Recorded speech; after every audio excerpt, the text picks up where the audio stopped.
Hi, I'm Ray Patterson, and I'm actually demonstrating today how cluster genealogy can be very, very helpful.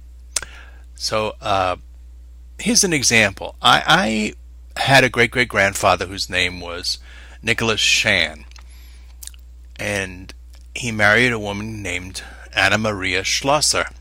And I know Anna Maria's parents' names were Thomas Schlosser and Magdalena Schlosser. So I went and I checked the 1870 census. That's what we're looking at right here. Is the 1870 census in Williamsburg, which is part of Brooklyn, which was taken on the second day of June 1870. And if you'll notice right here, living in a house where there were a number of other families, so it's probably an apartment complex or a tenement, here is Thomas Schlosser. There we go. He was 50 years old and his wife Magdalena was 47. And he was a fur dresser. That little looks like an F is a double S in German. The value of his personal estate at that time in 1870 at 50 years of age was $150.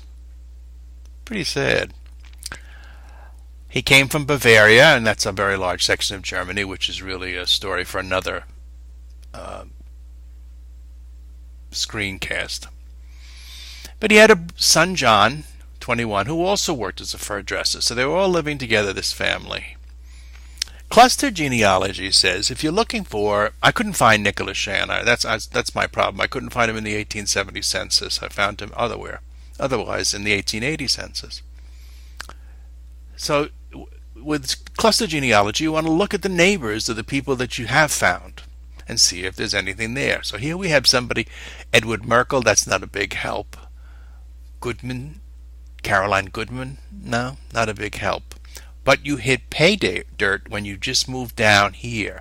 And you see within the same tenement, so they had apartments in the same building, is somebody named Nicholas John.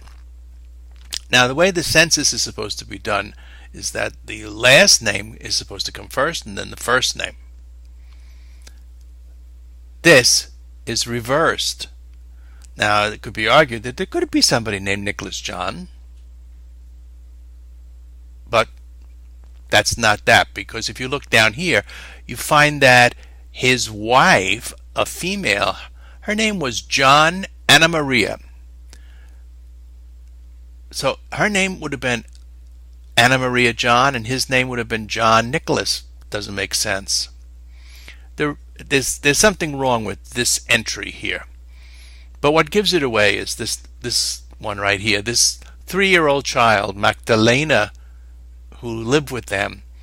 This was my great grandmother, who I used to refer to as Nanny. She was 3 months old at the time. She was born in New York.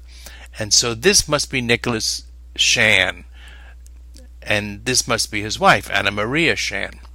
Now, my thinking is we don't know who gave the information on them. So when the census taker came and said, who's the people in the other house here? If they gave their name as Nicholas John, actually John is one of the spellings of Shan in Germany. If you look at the German records, the family was known as Shan, John, Jean, like a French Jean. So it was Nicholas Shan, but it sounded like John to the census taker.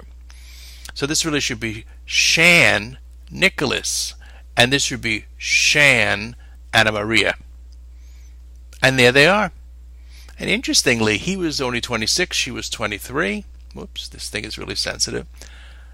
He was a laborer, but his personal net worth was another much higher than his father-in-law.